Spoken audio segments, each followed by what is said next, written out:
Hello, hello, hello. Welcome to my next live stream, my latest live stream. Great to see you. Please comment below, let me know where you're watching this video from. And I always like to know where everyone's watching from. It's just so interesting to get such a diverse audience across the globe and all the different time zones. It's always fantastic. Well, welcome to my next live stream. This is live stream number 17, I believe. Or is it 16? No, number 17. And we're going to continue talking about the Boeing Starliner case study. So this spacecraft here. If you've been watching this series from day one, there's a lot of videos, a lot of time. And essentially what we've been doing is working through the investigation report. So we got through to section 5 last time, live stream number 16. And we went through section 5.1, objectives and approach. And now we're going to continue with section 5.2. So it is 23 odd pages. So there is quite a lot there to get through. We're going to continue today for about an hour, about 90 minutes, see how far we get to get through this. And then, of course, there are other live streams scheduled for later on this week, so we can continue through the report. So yeah, let's just check, see if anyone is talking in the chat, giving me any abuse or saying anything nice or otherwise, asking any questions. Yeah, fantastic. Okay, so as I mentioned previously, the intention of this, this series of live streams is to create a case study with an intention to run a live workshop on Zoom where we can get together face to face virtually and talk through this case study and share ideas and answer any questions that you might have.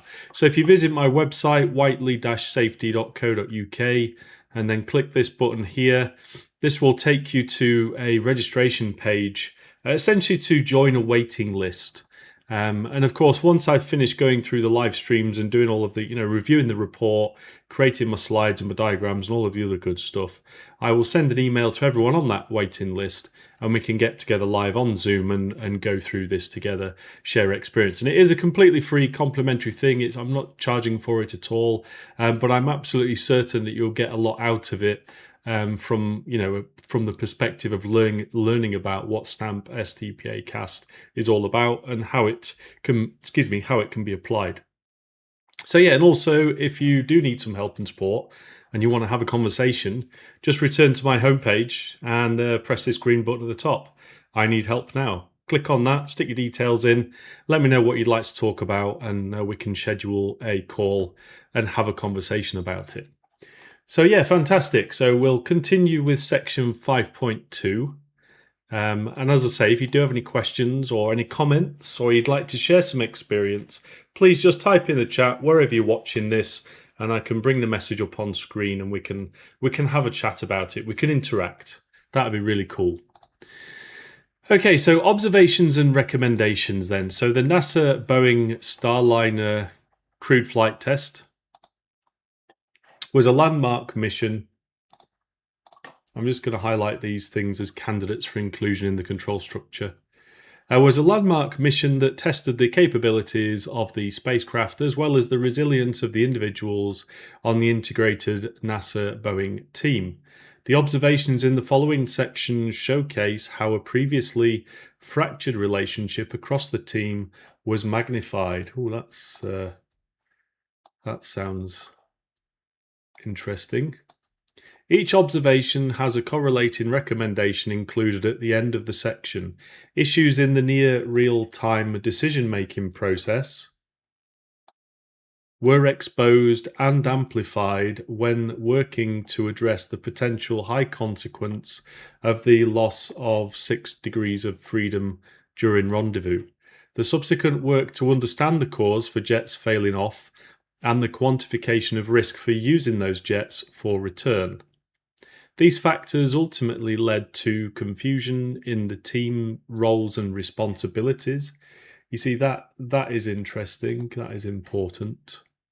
So if there's confusion in the team roles and responsibilities, and I talk about this a lot in my training and with my clients about STAMP, is one of the main benefits, or one of the many benefits you can get from using these methods, is it forces you explicitly to consider, well, what are the roles and responsibilities of the specific controllers in the control structure, and how do they interact with each other?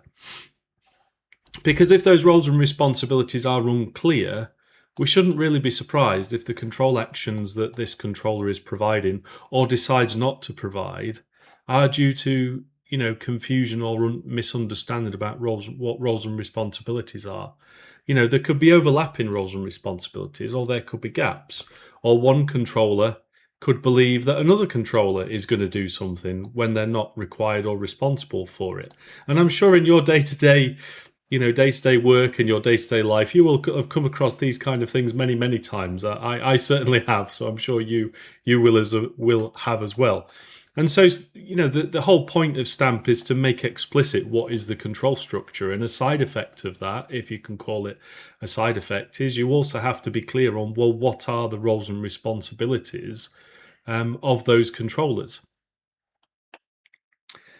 Fantastic. So confusion in the team roles and responsibilities and a fractured team culture. Yeah, I mean, the fractured team culture is always a precursor to something bad happening. Always. Okay, the final observations have been grouped into 4 key areas. So process and communication, authority, leadership, and trust. And you'll notice, or you'll recall from the last session when I was talking about, there we go, look. Those elements closely align with some of the parts that you might consider if you were doing a cast accident analysis. Now you'll notice there's quite a few here. This is not intended to be an exhaustive list. This is just a list to sort of get you started, get the juices flowing when you're doing your investigation, doing your analysis. But you'll notice those 4 topics are related to some of these. And of course, if you were to use CAST as part of this investigation to extend it, you could then start looking at all of these other elements as well. Excuse me, here we go.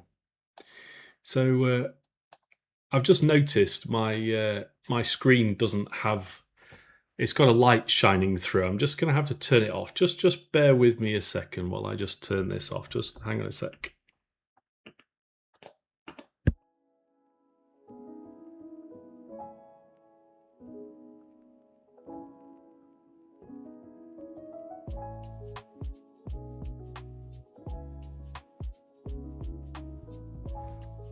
There we go. Sorry about that. I've got a teleprompter with a camera, and it's got a little cloth over the back to stop light shining through.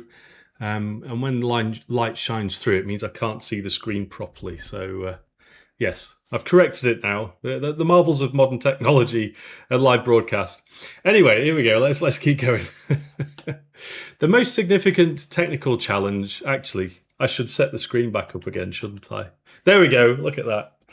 The most significant technical challenge during the mission centered on the service module RCS propulsion system. Okay, so of course, when we're doing our investigation, that will logically be the starting point. The engines, critical for deorbit burn, motion control, and manual piloting, exhibited anomalies that created uncertainty about their reliability during return. Even though crew flight test was a test flight, losing the ability to advance towards the ISS during the rendezvous underscored the need for a clearer understanding of the service module reaction control system. Now, when it's talking about that, I'm taking this as being the ground control teams. So when we say sufficient comprehension, a clearer understanding of the SMRCS system, whose understanding are we talking about? Let's just get our little jigsaw piece a second. Who are we actually talking about? You know, who is in the team? Is it a team member, or is it a number of people? Is it an entire department? Who or what are we talking about? You know, let's get some clarity on that. And as I say, I can appreciate this is just an introductory section. I'm not criticizing the way this is written. I just keep bringing you back to this jigsaw piece to really drill it into your brain. To start the first question you should be asking is either who or what is the control process we're talking about, or who or what is the controller we're talking about. And then everything else fits in around that framework, around that jigsaw piece. And then you can critically evaluate whether you need to be specific, whether it's important, or whether it's not. It's just for general understanding and clarity, which of case this introductory section is just for clarity. Okay, so lack of understanding. So lack of understanding and the need for clearer understanding is really around beliefs or process model. That's really what this bit is referring to. Because of course, if you don't have the correct understanding or the right beliefs about something, of course, you're not going to be able to make good decisions or safe decisions. There we go. So the lack of understanding led to the debate over whether there was sufficient comprehension of the anomalies to justify a crewed return. So that's a really important question. And I would argue if you were to use STPA to try and design, you know, use it for safety guided design purposes to understand, well, what is, you know, what do the ground control team need to know to be able to make safety, you know, short notice safety critical decisions. And I would argue that a lot of these are things that you could anticipate and plan for. But of course, I don't know yet whether that is anticipated and planned for. I'd like to assume at least some of the obvious ones are. So this became the crux of the mission's decision-making conflict. There we go. So decision-making, there we go. That's what we're talking about. It is important to remember that the below observations are recommendations focused on how the large joint team can improve and how lessons can be shared to other programs. The summer of crew flight test is more often described as fraught with disagreement, chaos, disorganization, frustration, and exhaustion. Wow. However, the governance model for process and decision making, though cumbersome, was able to forge a path for the crew to return safely to Earth. So the governance model. I mean, I think that would be a candidate for a topic of, well, let's have a look at it using the control structure. Let's understand when we say governance model for process and decision making, what does that actually entail? How does it, influence the control structure and the way that controllers interact with each other and make decisions. Because it's only with the benefit of hindsight we can say the crew returned safely to Earth. At the time that was going on, that was not a guarantee. Well, it was never a guarantee, to be fair.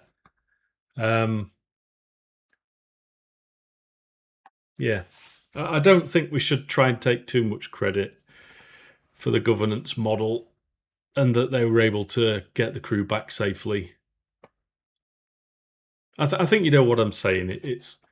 I know they need to be positive about these things. I get that there has to be some level of positivity, but we should be careful we're not sort of giving too much benefit of the doubt away. Okay, it's important to note findings in this portion of the investigation are categorized as observations, as defined below. So this is always a challenge with investigations and trying to write them up is, what are the results of an investigation? Are they findings? Are they observations? Are they causal factors? Are they contributory factors? All these amazing terms. I'm sure there's people watching this going, oh, well, Simon, there's all these different labels we could use. Yeah, I totally get that. I'm trying to be as broad as I can. Okay. Right, so we've got observations, a factor, event, or circumstance identified during an investigation that did not contribute to the mishap or close call, but if left uncorrected, has the potential to cause a mishap or increase the severity of a mishap, or a positive factor, event, or circumstance that should be noted. Okay, fantastic. The observations in each section are based on the experience and perceptions of the individuals interviewed.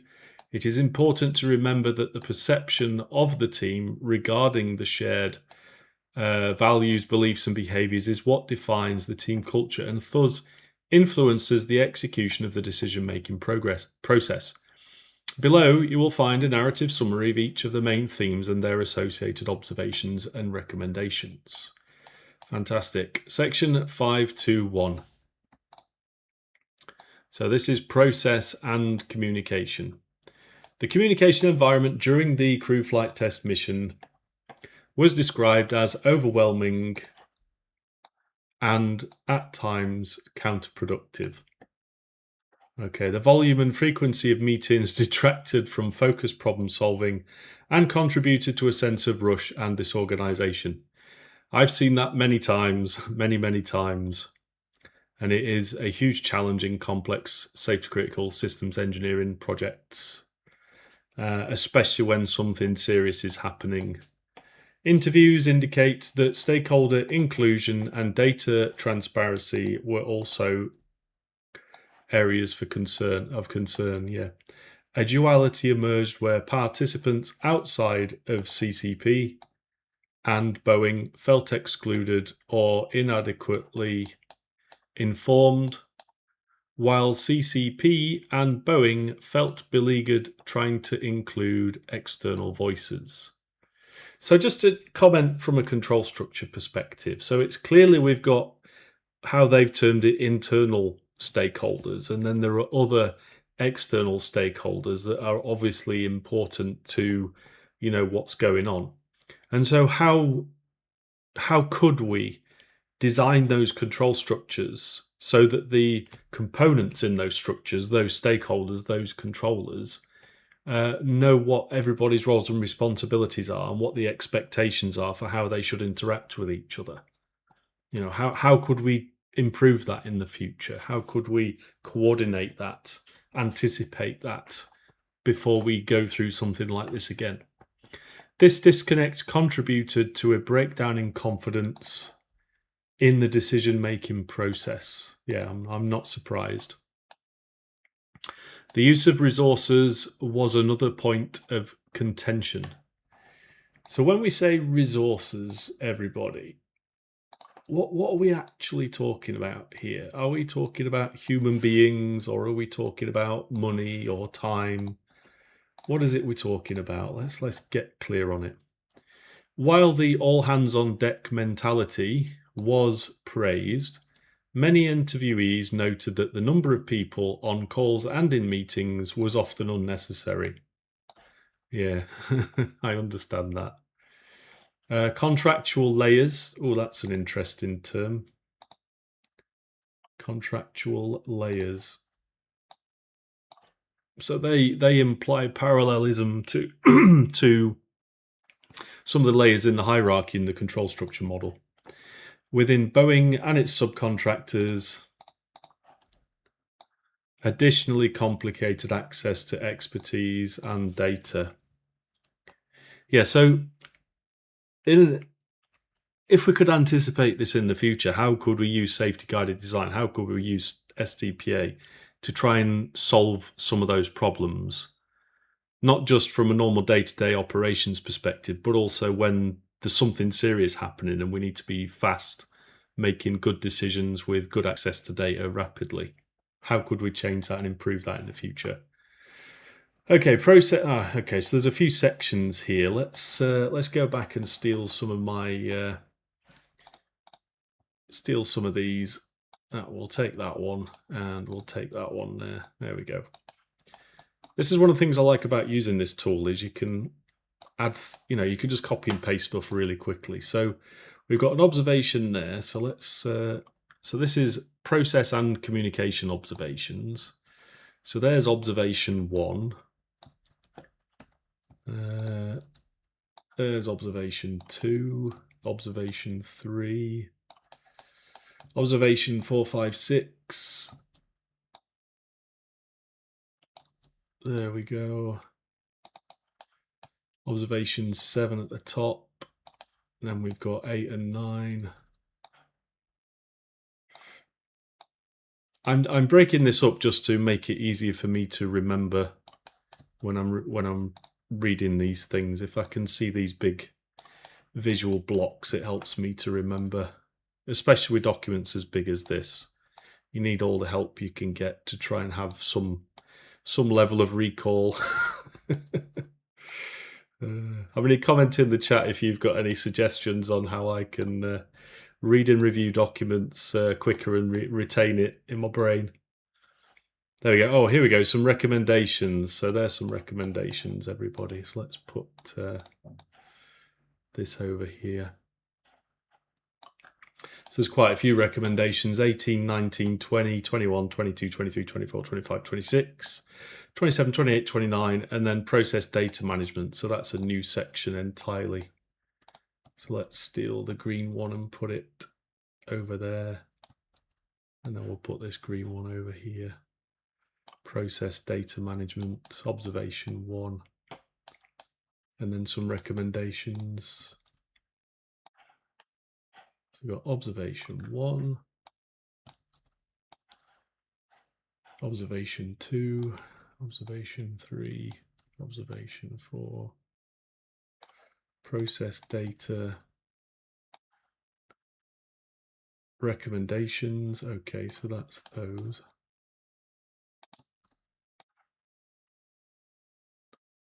And then we've got recommendation 33, 31, 32, and then 33 and 34. I don't know why there's two 33s, but maybe it's because that one's to OP and this one's to AA. Can't remember what they mean.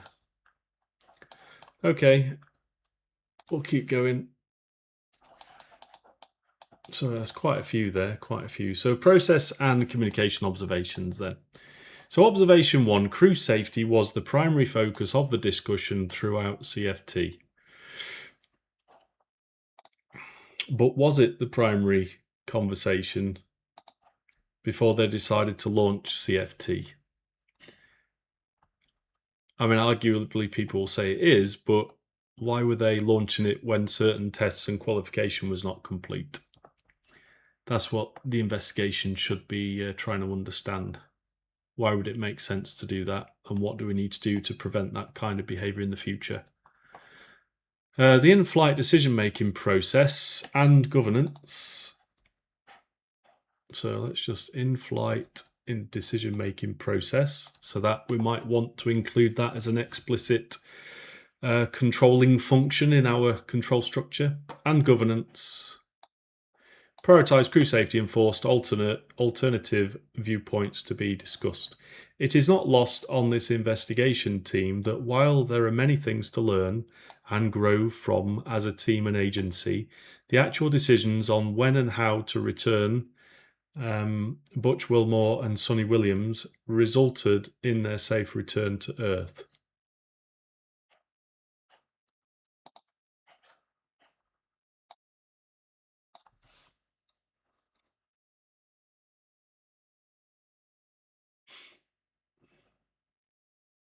I don't know. I feel a bit uncomfortable with that because it's kind of.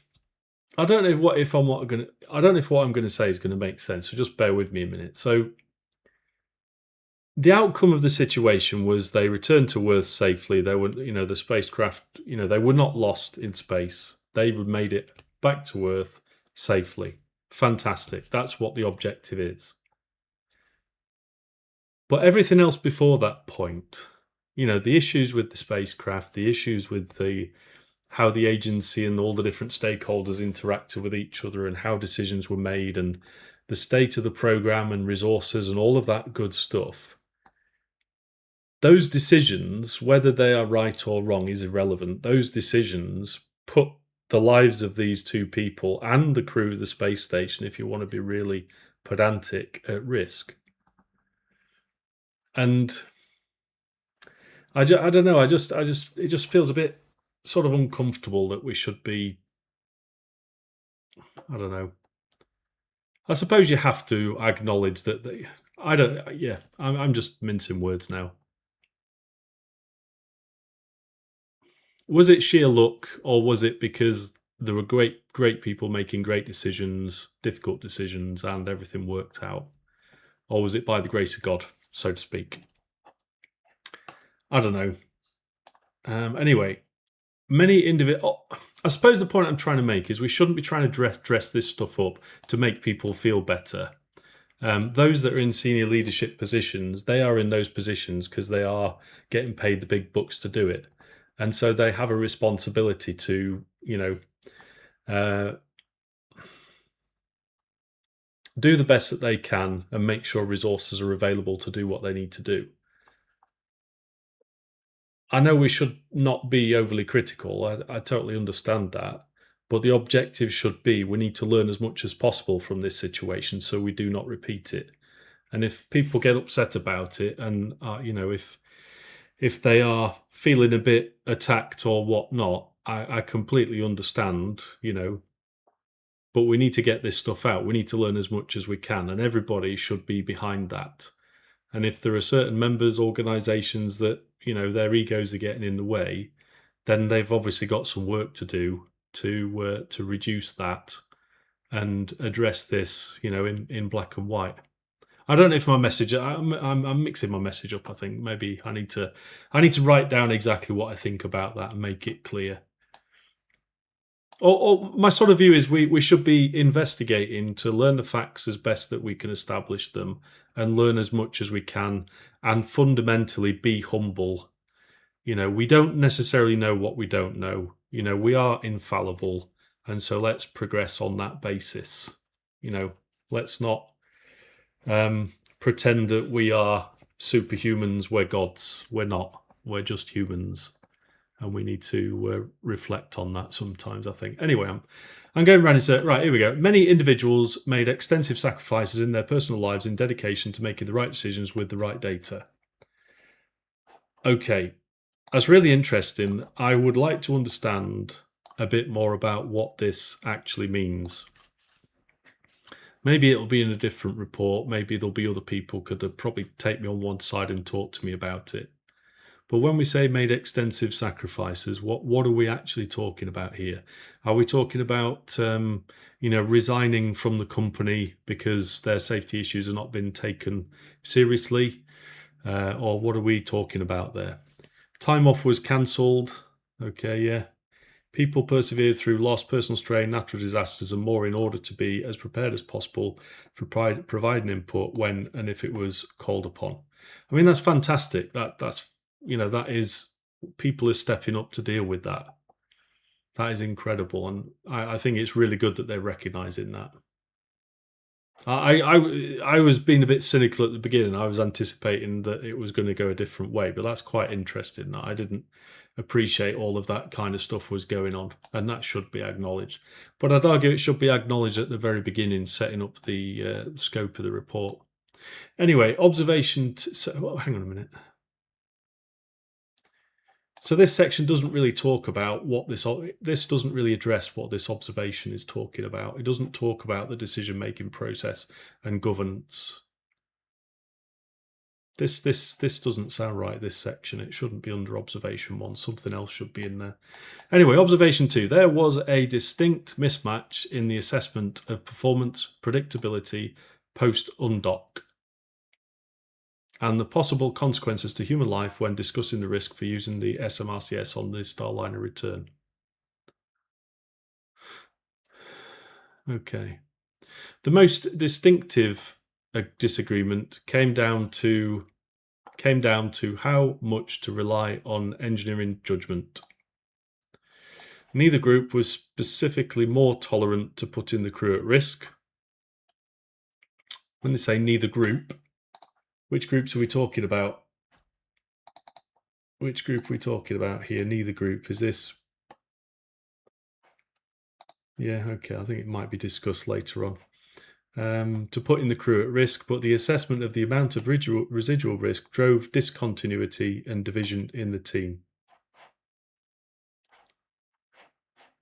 The assessment of the amount of residual risk drove discontinuity and division in the team. Yeah, I mean I completely appreciate that. And actually, this sort of points to one of the challenges with STAMP, STPA, and CAST. Because if you know a little bit about it, it doesn't include the concept of risk. There is no consideration of the probability of X scenario happening, and for that probability to steer the decision making or the level of detail you do an STPA analysis of. And so it doesn't really help you with a risk assessment STPA. All it does is show you where the weaknesses are in your design, in your operation, and then it's up to you as the responsible parties to make decisions based on that. And so that, while STAMP and STPA gives you more information to be able to make a better decision, it doesn't necessarily make the decision easier in all circumstances. So I can completely appreciate this difficulty. Through the mission, NASA CCP, NASA Boeing spacecraft lead engineer, deputy SMATA, and Boeing believed available data was enough to justify the return of the crew and the vehicle.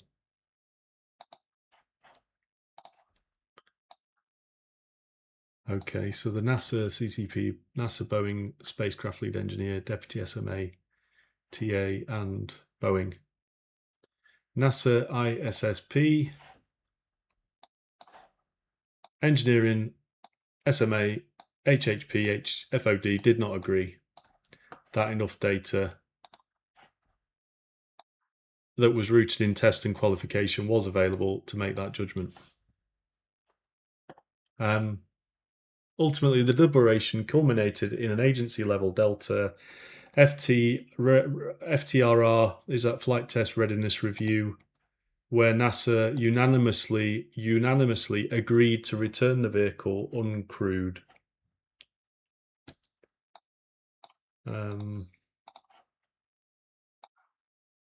Additionally, Boeing expressed returning the NASA crew was a NASA decision to make. Both express a shift in the team in a short time at the end of the mission. I'm not sure I understand that last statement. It seems to imply that there was a shift in the team itself, the different team members and how they interact with each other in a short time at the end of the mission. So if I was going to build a control structure for this sort of particular paragraph, it seems that you've got NASA CCP, NASA Boeing spacecraft lead engineer, deputy SMA, TA, and Boeing on one side. And then you've got NASA ISSP, engineering SMA, HHP, FOD on the other side. And they're saying, yeah, we think there's enough evidence to data to justify the return of the crew and the vehicle. And then on this side, NASA say they did not agree that enough data that was rooted in test and qualification was available to make that judgment. Now, I mean, this is the first time I've gone through this report, but what I've read up to this point so far, I would say that the NASA ISSP and all of that group of community of people, what they've said is absolutely true based on what's in this report. There was not enough data that was rooted in test and qualification to make that judgment. In fact, I'd argue that statement should have been the statement before they decided to blast people into orbit on board that spacecraft design.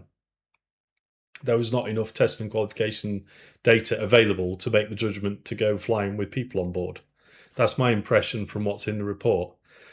And so it's quite interesting that those two camps have appeared and have those opinions. But I'd like to understand how those groups, how those stakeholders fit together in the control structure. Because like we said in live stream number 14 and 15, I think it was, where we were talking about independent oversight and whether the contracts allowed for appropriate amount of data and access to data. It seemed to me that control structure was already deficient. But these groups, as you've seen described there, they sound like that they are performing as they most would approach. I can't speak today. Would better perform from an independent safety perspective. You know, they're making a safer decision, I think.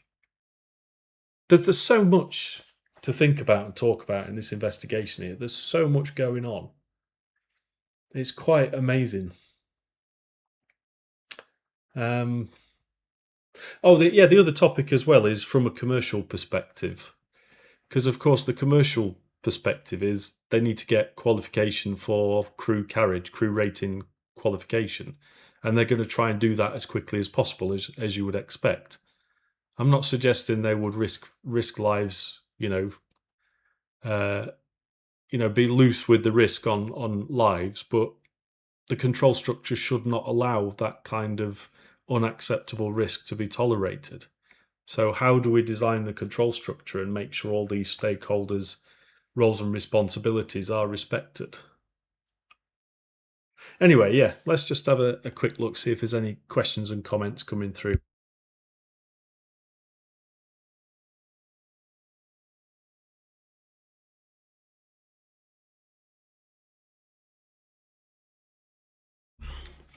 No, everyone must be having a great time. It is very hot in southern England again today, so if you do notice me start to melt, it is because it is very hot today. Yes. Right, observation 3. Getting the Starliner and crew to the ISS was the correct decision, despite the many failures faced during rendezvous. The real-time teams on console performed exceptionally well. Okay, I mean, I'm a layperson in these kind of things, so where I'm coming from, my opinion might be complete nonsense, but give me some abuse in the comments and what you think. So, if you're going to design a flight test so critical as this, you will obviously have stages throughout the mission, and you'll have decision points where you'll need certain bits of information available and certain go, no-go decisions to happen before you go and do something. And of course, you'll need to involve other stakeholders, such as those responsible for the ISS and the safety of the crew and all of that other good stuff.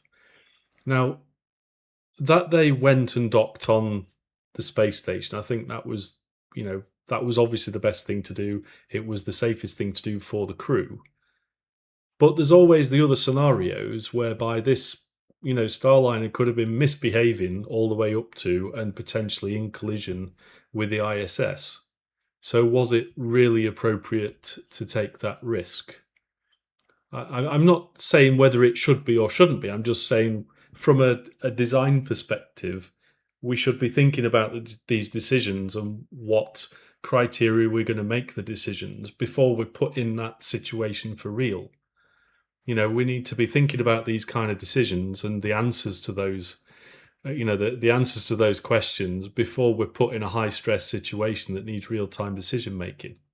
We should do it. Do it in advance. We should plan it in advance and drill it and everything like that. And there should be the ability to abort. But again, it's difficult because the architecture and design of the spacecraft, from a superficial perspective, does not sound like it was robust design in the first place. And so, I'm going too far. I don't know enough about it. I should shut up.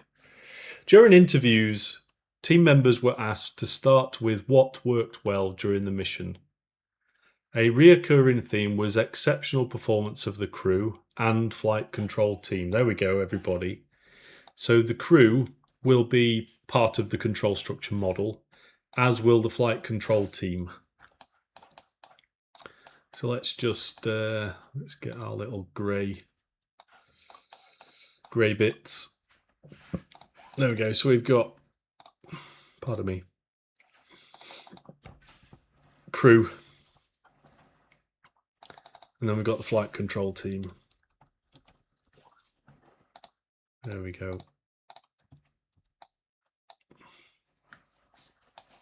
One interviewee stated, "I would say the on-console operators performed amazingly. They, I view, are the reason that CFT, despite all of its failures, was able to successfully dock. Despite undergoing numerous and catastrophic failures, arguably, the work performed by those folks cannot be fully quantified for the fact they were, in my mind, only successful because of them, despite all the hurdles placed in front of them." Absolutely. Yeah, I mean, that's fantastic. But again, this text doesn't really address this observation. Getting the Starliner and crew to the ISS was the correct decision. Well, we can only say it was the correct decision with hindsight, as in they survived. Can you imagine if, and this is a horrible thing to say, but can you imagine if we were looking at a report that was basically Starliner smashes into the ISS, everybody lost, billions and billions lost, debris in space, all of that horrible, nasty, worst case situation. Would we say that was the correct decision then? I'm just playing devil's advocate here. And the reason I'm prodding at this so much is because one of the mindsets we have to have when we're thinking about things through STAMP, STPA, and CAST is we have to be really careful about where we are in terms of the thing that we're looking at. What is our perspective? How are we looking at this problem? Whereabouts are we in relation to this problem? Whenever you're doing an incident investigation, accident investigation, you are almost certainly going to be in the future after the accident looking backwards, and looking back with hindsight, with information that the people involved at the time would never, they probably wouldn't have had access to. Do you think that the launch decision, if they'd have known that it was going to turn into this, do you think they would still have launched? Well, probably not. I think we'd agree they probably would not have launched if they knew that it was going to turn into a bit of a shit show. And so when we're writing stuff down, or when we're talking about decisions or conclusions, we have to be critical of ourselves and think, well, hang on, are we making this assertion? Are we making this statement with the implication that we've got hindsight bias? Oh, it was a correct decision because they survived. Would we say it was a correct decision if everybody was lost? Do you see what I'm sort of pointing at? I'm probably not pointing at it very well, but I'm hoping you can kind of see what I'm saying. We have to be really disciplined with this, and especially if we're doing an investigation report. But likewise, we don't want to be, unfairly harsh or critical. That's not what I'm suggesting. I'm just saying we should be careful. We're not including hindsight bias and allowing it to colour our judgment or colour our decisions. So I don't think this observation is addressed by this conversation, this discussion. The same goes for observation 1. Okay, observation 4. Observation 4. While the crew was safely docked, to the ISS. Teams working on addressing the Starliner's major propulsion failure did not have a full understanding of the parameters and timeline for making a decision because there was a lack of an overarching multi-program process to define parameters.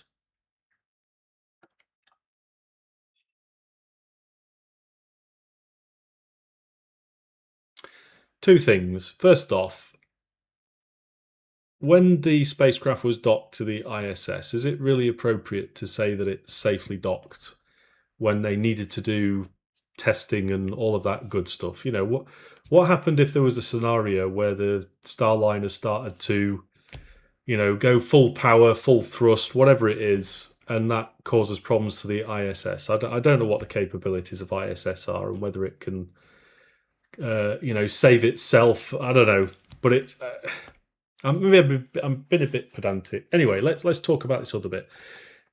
So the teams working on addressing the Starliner's major propulsion failure did not have a full understanding of the parameters and timeline for making a decision. Okay, so first things first then, let's just get back to here, our little jigsaw piece. Just ignore these. Let me just put these out of the way. There we go. Flight control team and flight crew. Right, just think about this for a minute. So the teams working on addressing the Starliner's major propulsion failure. So if this is the Starliner and its propulsion system, and this is the team that are working on addressing those propulsion failures, they need information to be able to make decisions. And if that information, that feedback or information from elsewhere in the control structure is not available, it's not available timely, or it's just not covering the detail that they need to be able to make decisions, they might not even realize that. Or they might realize that and they just have to make decisions without having all the available information, the luxury of available information. But the point is, this is something that you can anticipate using STPA. You know, you can anticipate these things, as I'm hoping it's starting to dawn on you now. You know, if there is an issue on orbit, what do the teams working the problem need to know? What access to information do they need to have? How detailed does that information need to be? You know, if there's a particular technical expert, a boffin that knows everything about some particular thing, I'd like to think that the mission planners will talk to that person and ask them to make sure they're available on the end of a phone or whatever during critical phases of flight. I imagine they already do that. But where it goes into detail about, because there's a lack of overarching multi-program process to define parameters. At the time this happened, they would not have known there's a lack or that they could benefit from an overarching multi-program process to define parameters. So is it really appropriate to say their problem was because of something that's not there that they didn't know they needed? I don't think that's really fair. So this lack of a system is, you know, for defining parameters is not the reason they were having problems. This is a symptom. This is, you know, this is different. Once Starliner was docked to ISS, the decision of how to respond to the CFT propulsion anomalies became a multi-program challenge to resolve. So this bit about a multi-program challenge to resolve. So this is many different stakeholders in different organizations interacting in a response control structure to this particular situation. And so some of the stakeholders may never have spoken to each other or interacted with each other before this point in time. ISS provided a safe haven to allow the CCP and Boeing to troubleshoot the propulsion system and determine if the Starliner vehicle was safe to return. So one of the questions I would love to know, and maybe it's not knowable, maybe it's classified, but is the ISS supposed to be a safe haven? Is that part of the plan?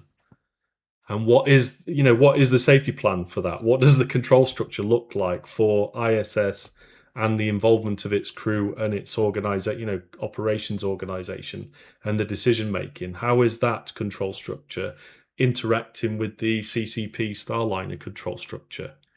Was it? I mean, I don't know, because it doesn't say, and I'm a layperson in this context, but Is it that ISS was always going to be the safe haven, and it was already planned and everybody was queued up? Maybe they'd even drilled the procedures for communications or loss of communications, or loss of propulsion, or I don't know, inability to dock, or I don't know, all these other contingency plans and hazards and everything else. I'm assuming that some of that has gone forward, but if it hadn't, then there's a recommendation there. There's an observation there. Is the ISS supposed to be a safe haven? I mean, if it's absolutely an emergency and there's nothing else we can possibly do, and this is literally the last chance saloon, then of course I understand people are going to have to make difficult decisions and take high risks. I totally get that. But what can we do to try and anticipate that in the future? Is there a possibility of considering a safe haven craft that is released from ISS or is already in orbit, ready to deal with these kind of situations? Is that something that needs to be considered for future space missions? There is a search and rescue capability in space already, or something like that. I don't know. A lifeboat. Give everybody a space life belt that they can get inside, and then it'll return them to the space station, and the stricken spacecraft can stay away from the space station. Anyway, I digress. As has been discussed previously, it is uncommon in human spaceflight to have options for delaying a crew return decision and alternative ways to bring the crew home.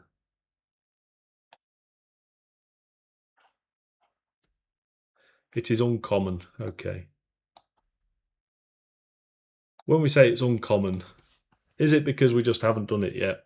We haven't, all the previous space programs have been done to a different risk tolerance, level, a different level of tolerance, a different budget, and now we're starting to think about commercial space flight. We need to think differently about it. We need to be minimizing risks. Like for example, the passenger, the world's first passenger jet, the Comet, with the square windows and the metal fatigue and all that kind of stuff. When that was first happening, it was designed to the very basic parameters, and then over years, certification standards and tests and minimum engineering requirements have been developed over time for commercial air transport. Is it that we should be thinking about a similar system, a similar approach for commercial crew and the design of spacecraft and the ability to recover and rescue people?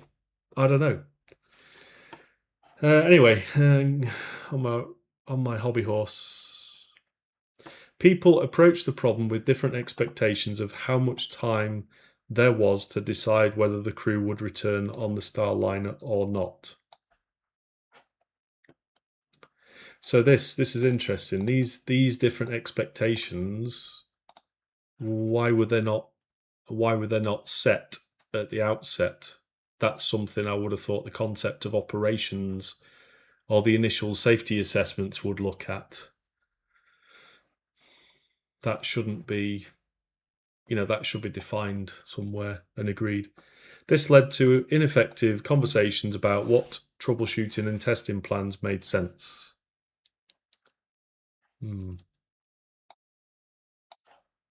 Clear parameters and a timeline for a decision needed to be predefined for the team with respect to what would be required to make the crew return decision.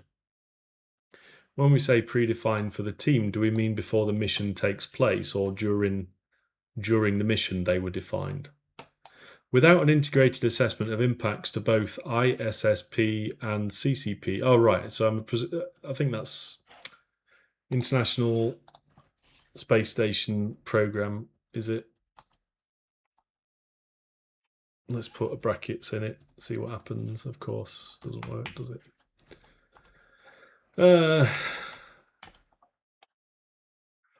Where's the acronyms section? It's near the end, isn't it? Page 150 something. Oh, it's not. It's after that.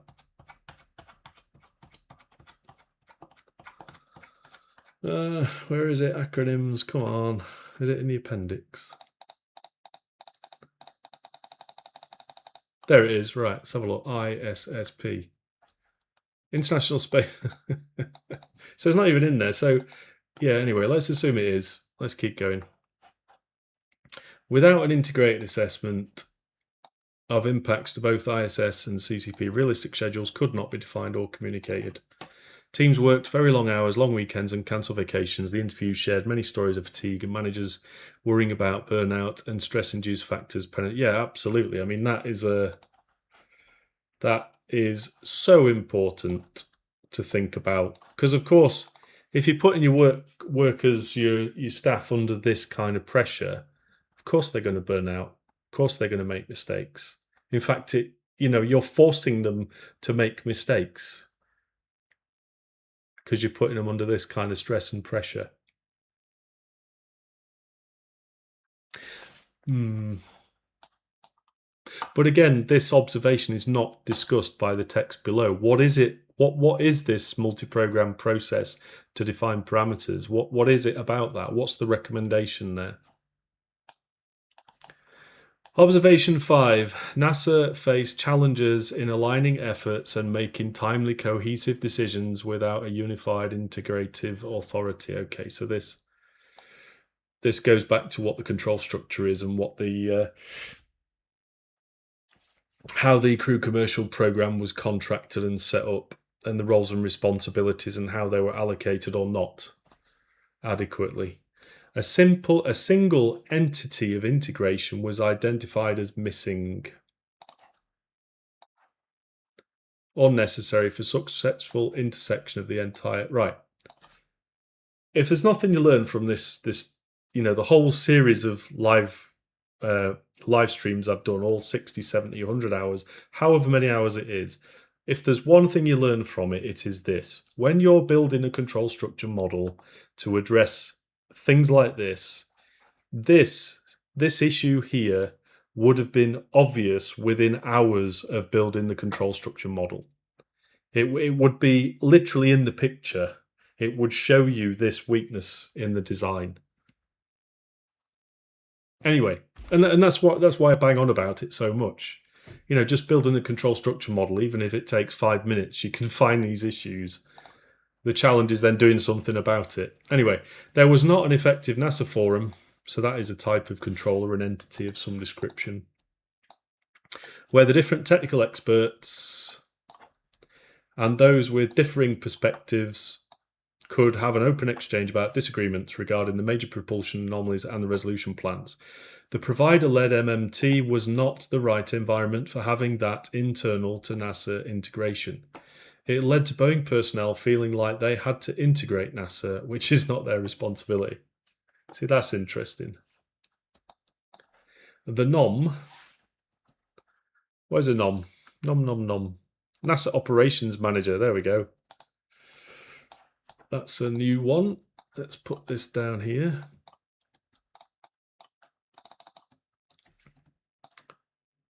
Is the only position, NASA position, that is supposed to be polled at the SMMT. SMMT, Starliner Mission Management Team.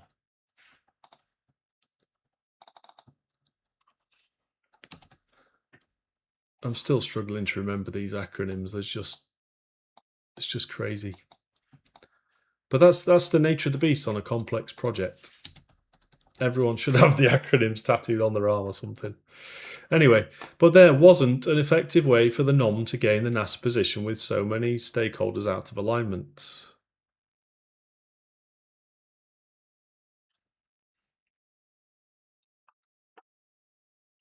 For anomalies of this magnitude, it may be asking too much for the NOM to be responsible for this level of integration. Well, I agree with that, because, just going on the title of the role, NASA Operations Manager, you should have, as a minimum of part of your decision-making team, the core decision makers, they should represent the different parts of the control structure. You should have somebody who represents the operations control structure and the controlled process of that operations control structure. So that might be an operations manager and a mission manager, and they work together. Then you'll have the design management, a representative of the design organization, the design of the mission, design of the systems involved in the mission. I'd recommend that you have a representative for the safety analysis, the safety assessments, the assumptions. And then, of course, somebody representative of the response and recovery control structure. And like I mentioned earlier on, if you've got the International Space Station acting as a safe haven, then that control structure, that organization, those organizations, those stakeholders should be involved in some form of interaction with that first control structure model. So these things are, you can anticipate this from first principles using the concept of a control structure and identify who or what are the roles and responsibilities that should be involved, and make sure that they are, make sure that happens. Yeah, okay. But again, I think more could be said about this. So much more could be said about this topic. Because it's not really about a unified integrative authority. It is that the control structure must have a stakeholder that makes the decision. And that stakeholder has all of the available information to them to be able to make that decision. Because if you've got lots of decision makers and they can't decide, then you need to have some way of making sure a decision can be made and it just is not stuck. Anyway, it's not an easy topic. I completely appreciate that. Anyway, observation 6. Lack of crew commercial program MMI equivalent. MMI, everybody, what is it? What is MMI? Come on. MMI. No, it's not commitment. No. No.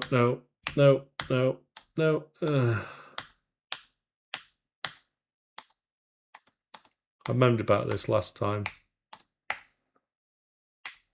Please take the time to make sure the acronym list is complete. This is ridiculous. This is basic communications. Anyway, don't know what that is. Where are we? Lack of CCP MMI equivalent on the Boeing side led to disconnects and a lack of understanding of goals and objectives for meetings. Boeing should have a CCP MMI equivalent to help manage the content, logistics, development of data, presentation, SMMT, timing, and agendas. The CCP MMI didn't have an equivalent mission manager at Boeing. The CCP MMI was supposed to work directly with the Boeing SMMT chair, who was the NOM's direct counterpart. This mismatch hindered communication. So again, this is structural issues and allocation of roles and responsibilities. Again, we could absolutely go to town with this topic, as with all the others, using a control structure model. Right, observation 7. While Boeing and NASA documents define the process for risk-based decision-making and anomaly resolution, the implementation of these processes during the CFT was largely viewed as ineffective for the propulsion system issues. Okay. Why? Why was it ineffective? What is it about those processes? Is it the processes themselves, or is it an issue with the way that the processes were executed? Well, what is it? Let's see if this talks about it. Under this commercial services contract, commercial crew transportation capability, contract number blah. NASA delegates operational responsibilities, including anomaly resolution, to its commercial partners. Okay, so if we get our little jigsaw puzzle piece. So if this is NASA and they have a commercial crew transportation capability contract that goes to the commercial partners, and NASA delegates operational responsibilities, including anomaly resolution, to them, then what are they doing to respond to that? Are they capable and willing and resourced to be able to do that?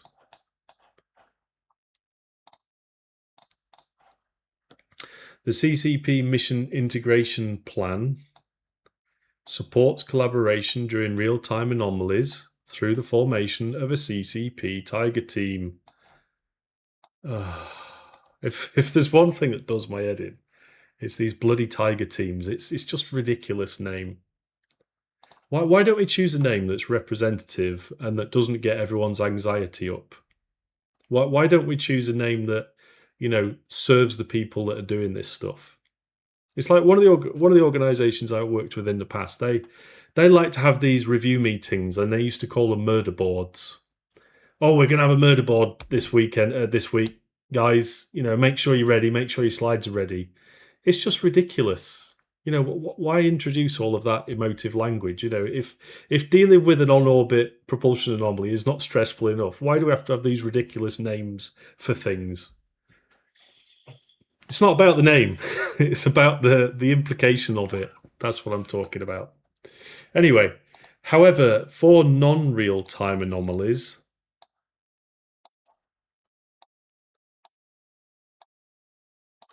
the MIP, the Mission Integration Plan, specifies that the partner will define and initiate the appropriate anomaly resolution path forward.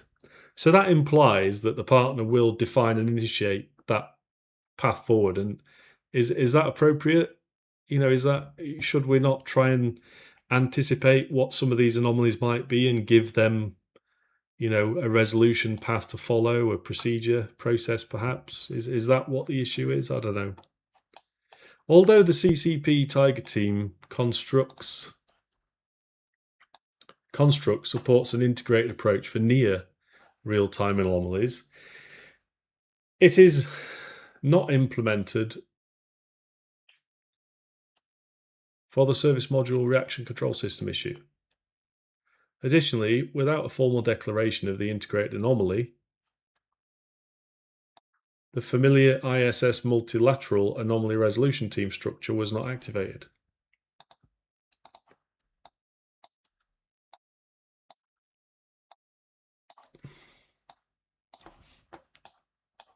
So this is about real-time anomalies. But for real-time anomalies, it's more basic.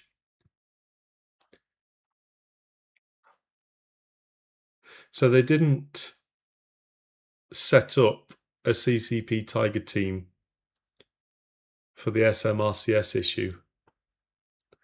Additionally, they didn't set up an ISS multilateral anomaly resolution team structure. Okay, so thinking about this through the lens of a control structure then, and this is my famous words now,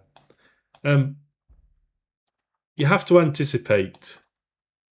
Now, let me rewind. Right. The purpose of a control structure is to either eliminate the hazard completely, if you can,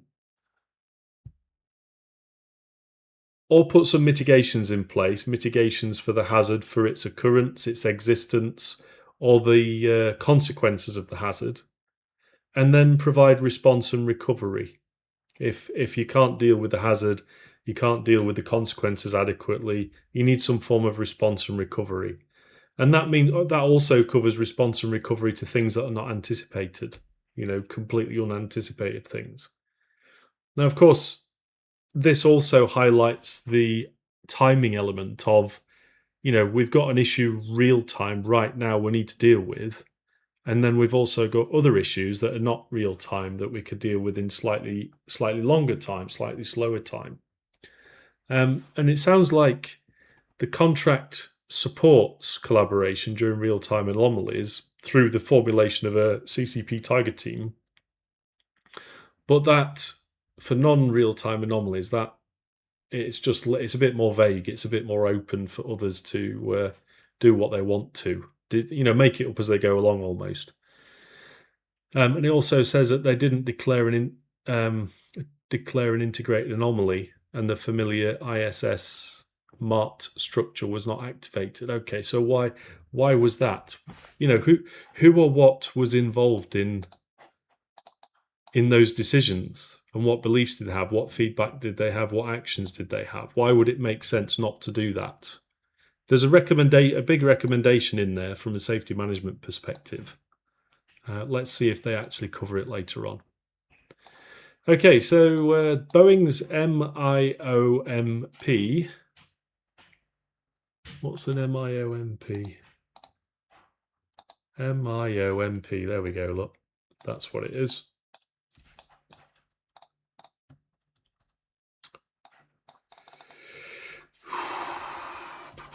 MIOMP.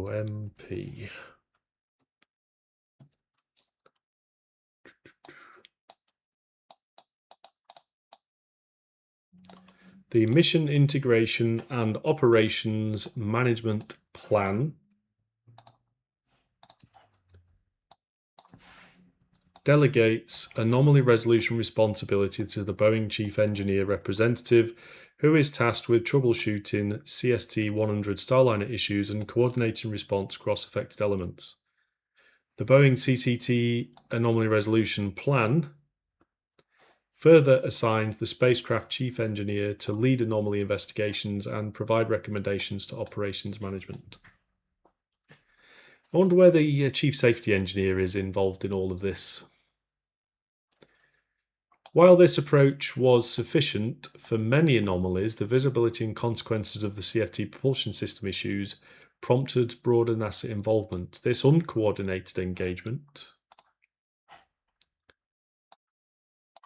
strained the Boeing team, who was simultaneously analysing the anomaly and fielding requests from multiple NASA organisations conducting parallel assessments. The lack of centralised coordination led to the circulation of outdated information, hindering effective resolution. Right, okay. I mean, this is absolutely a critical function that needs to be considered from a control structure perspective. This is a response and recovery control structure, and how that should be structured and how people should be coordinated.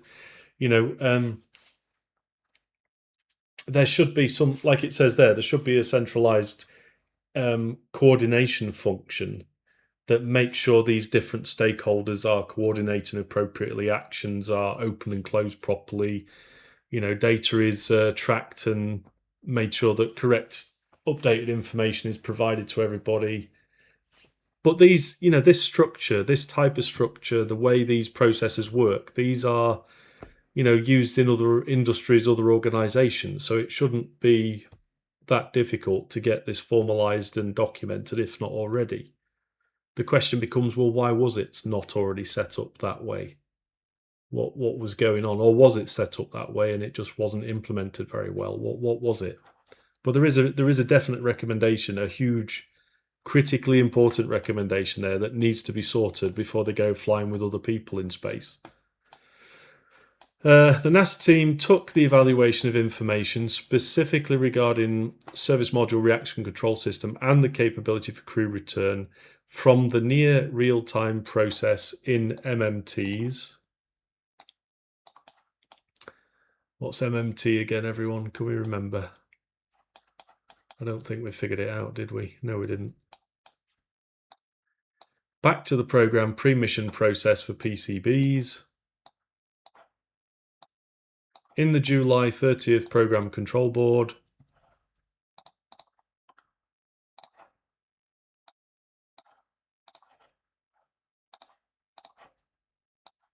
CCP officers informally polled go or no go pending for a crewed return, while engineering, SMA, HHP and FOD polled no go.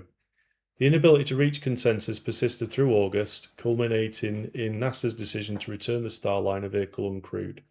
Notably, even those who had previously supported a crew return shifted their position by the August 23rd PCB.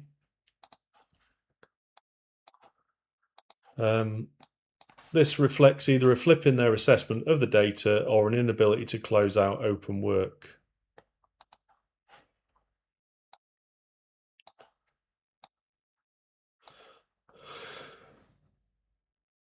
There is another alternative solution that they've decided that it's best if there is an option for the crew to stay on the safe haven. That's probably the best thing to do. The final polling statement. You see this bit about polling statements. It will be really interesting to see what this decision-making control structure looks like and how the messages were passed around it, the interactions, and what the time and sequence of these things were. I mean, this should be a topic of its own right, I think. So August 23rd PCB, it's the same one as there. Cited unacceptable risk due to uncertainties in understanding the margins for completing all functions required of the service module to execute the deorbit burn and service module disposal. The thing is, the risk was already unacceptable before they put them in orbit, because a lot of this stuff they're calling on was not done. Why would it make sense for them to launch when things were so dysfunctional? The decision to return the vehicle uncrewed was ultimately adjudicated through NASA CCP PCBs, and finalised at an agency Delta Flight Test Readiness Review. It was here that two formalised alternative opinions were also lodged by NASA personnel. These alternative opinions did not result in formal dissent by the individuals, but rather acceptance of the... Hang on. These alternate opinions did not result in formal dissent by the individuals, but rather acceptance of the final decision to return the Starliner vehicle uncrewed. This non-traditional path contributed to confusion about who held final authority and the process for where decisions should be made.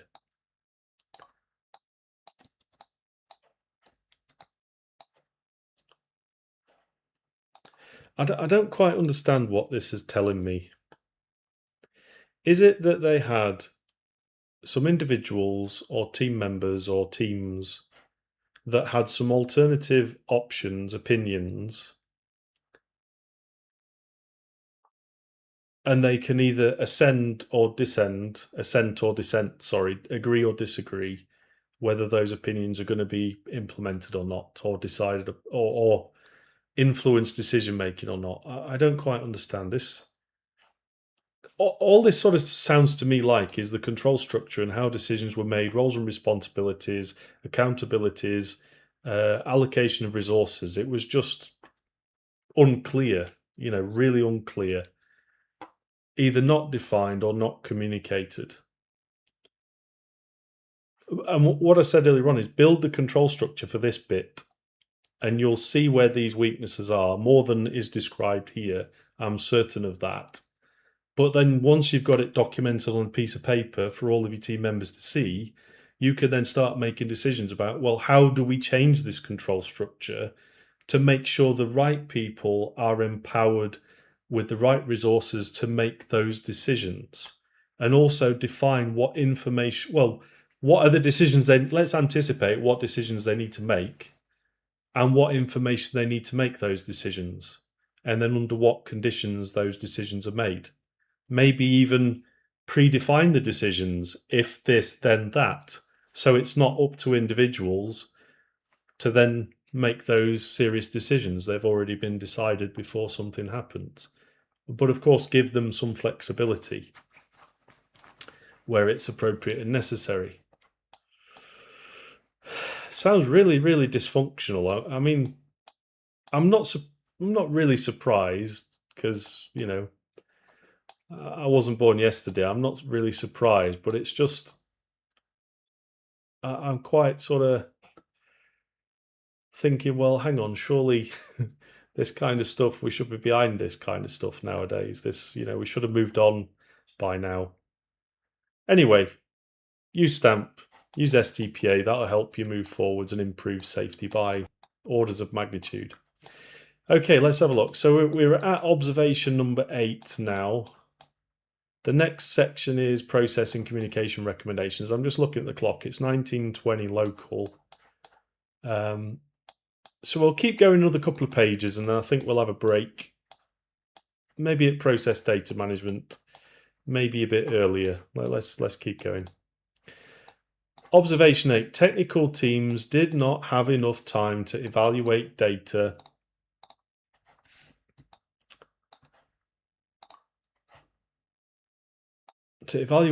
develop theories, and integrate within their respective organizations. This turned higher level meetings into working group discussions instead of, yeah, I've been in a few of those over the years.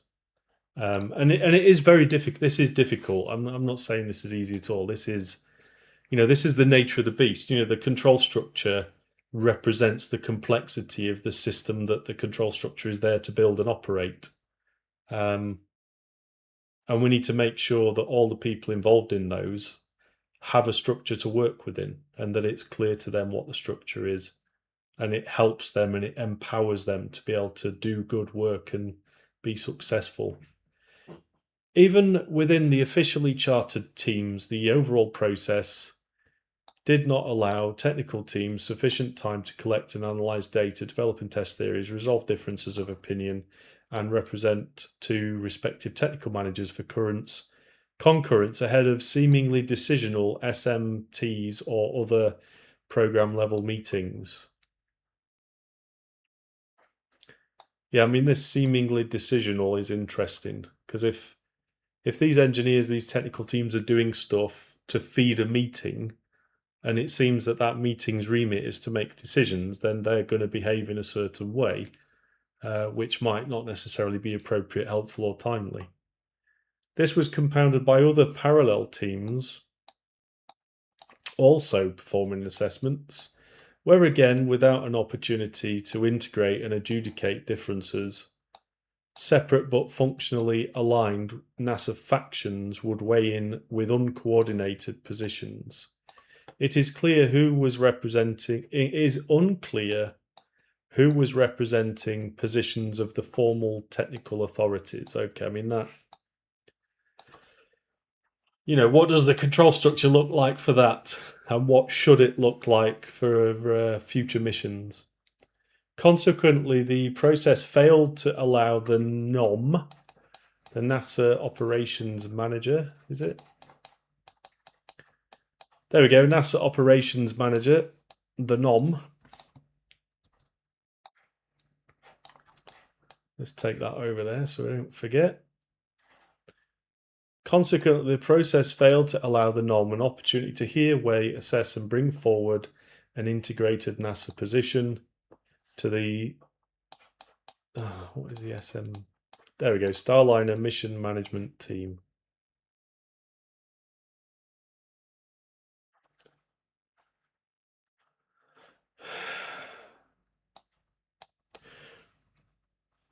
With various disparate positions weighing in and limited opportunity to integrate and adjudicate them through the various technical and organizational representatives, many interviewees felt the process degraded.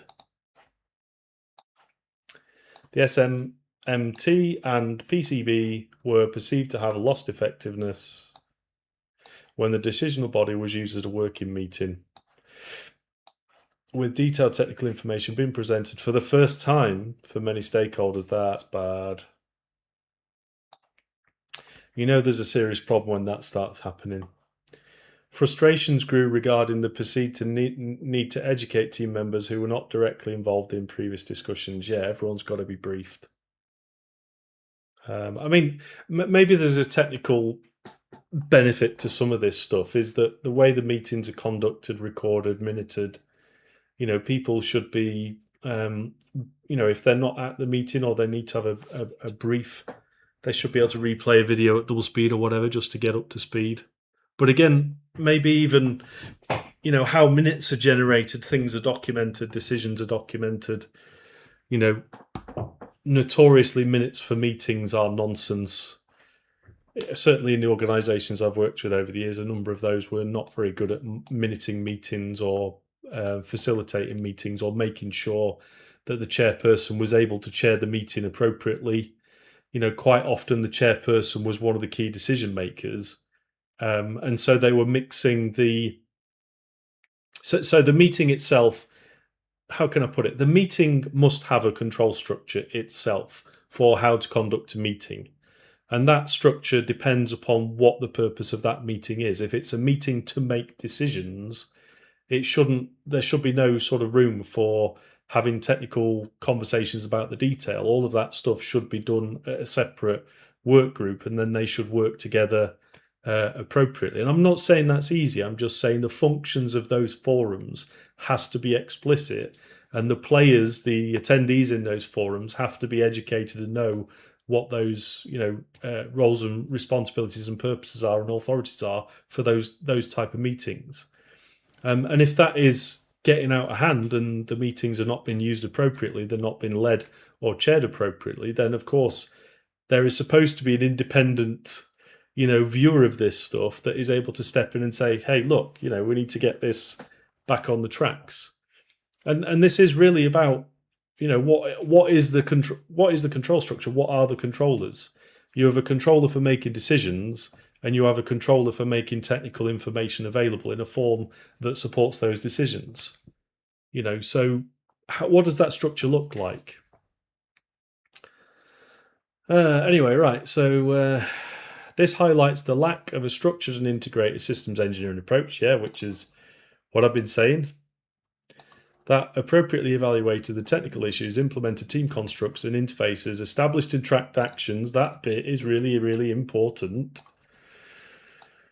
Developed achievable schedules and posted meeting agendas and minutes. There we go, everyone, for the team's awareness. An interviewee stated, we never really found a good rhythm for in-flight decision making. We kept trying different structures, but none worked well. Again, we shouldn't be trying structures of these kind of administrative, this administrative system must be defined before we go and put ourselves in a safety critical real-time, safety related situation. All of this should be defined, and we should all be drilled and practiced in how to do it. And then when the problems come, we're able to deal with it. And if there are team members that are not prepared or not able to keep up with that, then there should be part of the control structure making sure that they are refereed and supported. We should not be making this kind of stuff up as we go along. We've got, it's bad enough that the technical content is complicated and difficult, and, it's a complex system, but having to faff around with meetings and agendas and minutes and everything else on top is just, these are the basics. We've got to get the basics done right and done well. You know this. I'm just, I'm on my high horse here. I mean, I've been through this many times over the years, and it just frustrates me because these are the basics. To be successful, we need to do the basics. We need to do them well, and we need to respect them. But as I say, if you build a control structure model, you can make this explicit, and then you can start to solve the problems. Okay, right. An interviewee stated, we never really found a good rhythm for in-flight decision making. We kept trying different structures, but none worked well. Yeah, I mean, I'm disappointed to see that, but I'm not surprised. The question would be, who in the organization of all those organizations is responsible for making sure that meetings and the way that they are set up and administered and everything to do with that, who is responsible for making sure that is done well? Who's the responsible person for that? And I'm not talking about the subject matter of those kind of meetings. I'm talking about the conduct of those meetings, the administration of it, the robust, safety critical administration of those things. Because it shouldn't just be left up to somebody who picks the role up having never done it.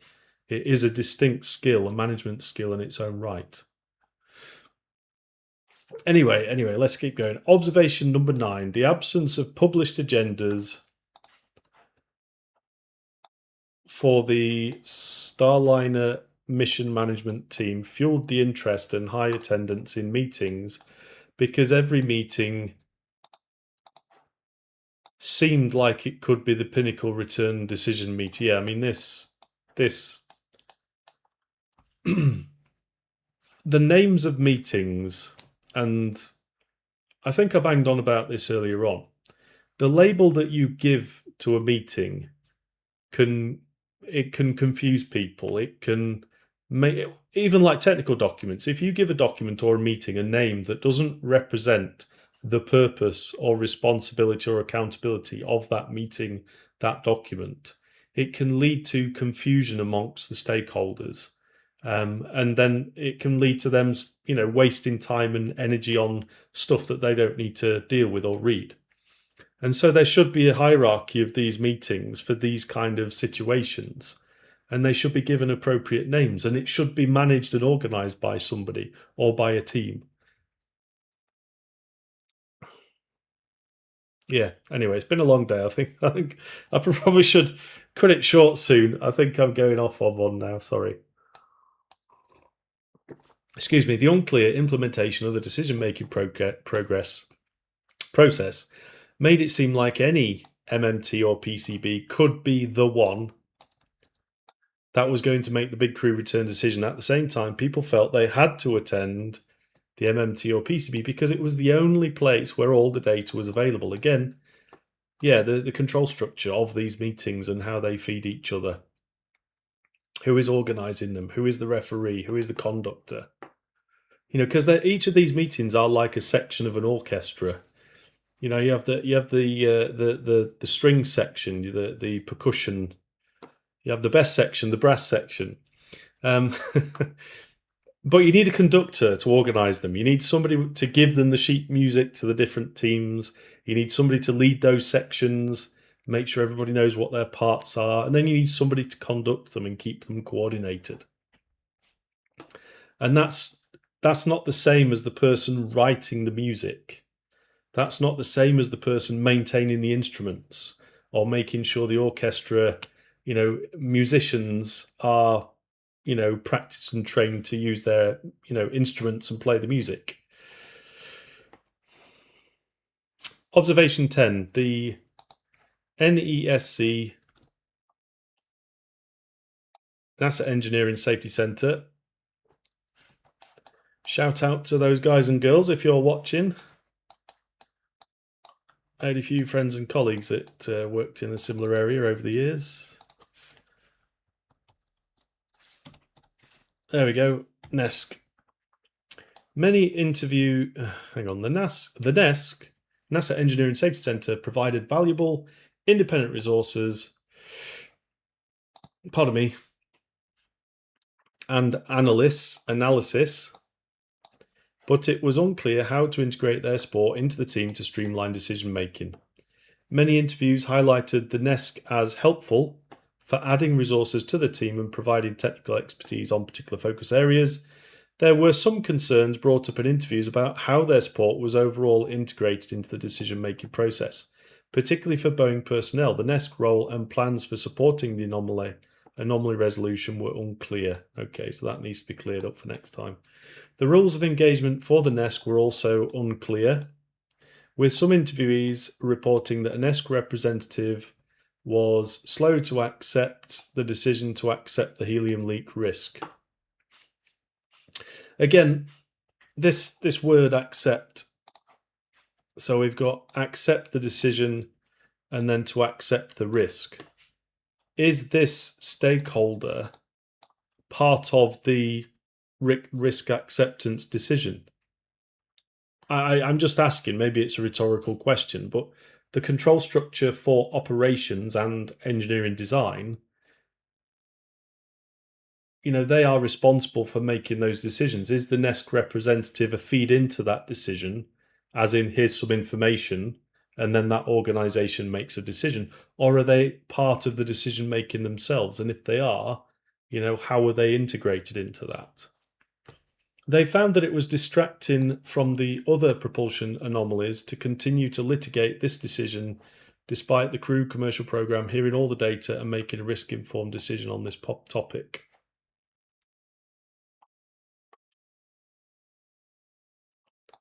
That's an interesting word, litigate this decision. Yeah. This control structure was incredibly, incredibly deficient all over the place, I'm sorry to say. Observation 11, NASA personnel presenting provider data created a false sense of concurrence. Yeah, I've seen that a few times over the years. And it's often the project manager that hears these things, many, many times. They either misunderstand it or they prefer the better sounding, more positive sounding conclusion. And then they repeat that over and over themselves in their heads and in their emails and their spreadsheets. And then it becomes the truth. And then you get a safety engineer coming along a couple of weeks later, like me, that says, hang on a minute, that's not been agreed, or that's not been agreed. That's not the technical position. And then a fight ensues with the project manager about, well, that's what I've been told. And when you actually go back through the paperwork, it's like Chinese whispers. And it's like, no, this is the technical position. I don't know where you've got this positive state of affairs from, but that's different to the technical situation.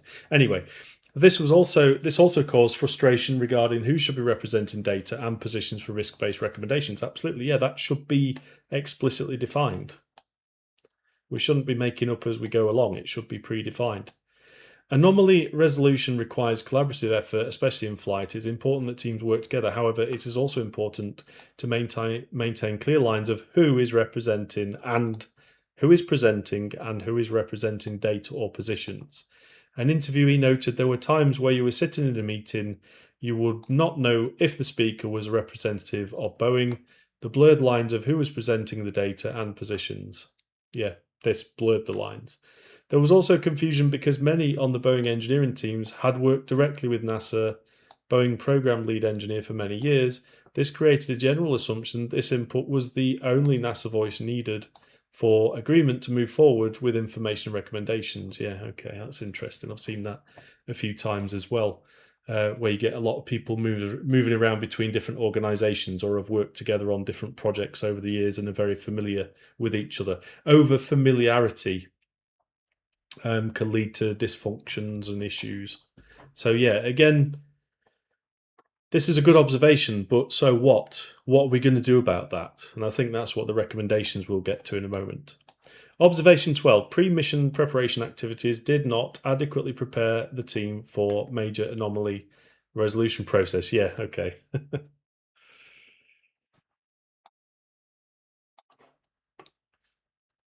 While pre-mission activities include technical training, simulation, coordination efforts for addressing in-flight anomalies, these exercises did not sufficiently prepare the NASA Boeing team for executing a large-scale and integrated anomaly resolution during the mission.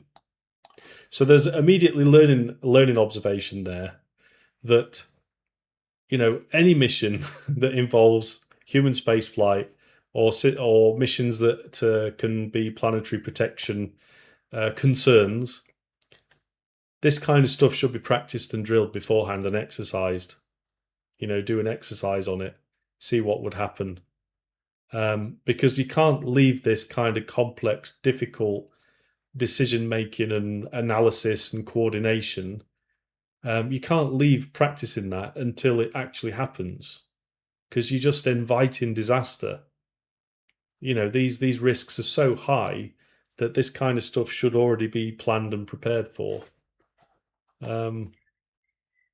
Anyway, this gap contributed to uncertainty regarding roles, escalation paths, and expectations during decision making. So uncertainty regarding roles, we talked to death about that. Escalation paths, So that could be what path through the control structure things can be escalated. And of course, if people feel they need to escalate stuff, then there are other questions there over trust and support and having your voice heard and retribution and toxicity and all that kind of stuff. And expectations during decision making. The tabletops addressed roles and jurisdiction, but did not exercise collaborative problem solving or cultural alignment. That is so, so important. That's why emergency services teams, fire, rescue, ambulance, police, Coast Guard, that's why they practice with each other and exercise with each other, so that when something does happen, they can go through the process and coordinate an emergency response. They don't wait for the emergency to do all of that planning and preparation and drilling. They also get qualified in those things. So this is, another observation recommendation. And I think actually it is fundamentally necessary. I think this is where we go beyond, we're just going to do an anomaly resolution during the mission. I think that sort of underplays the scale of effort and risk involved. It should be a full-on response and recovery framework structure that is drilled and exercised and qualified, certified maybe. Similarly, the preparation activities did not consistently include leadership participation beyond operational phases and did not reinforce how NASA and Boeing would share data, engage technical authorities, or build consensus during a crisis. Yeah, I mean, this is so important. This must happen before the next one. Interviewees noted this missed opportunity to bridge NASA's and Boeing's differing decision-making cultures. The differing decision-making cultures contribute to friction and uncertainty during the mission.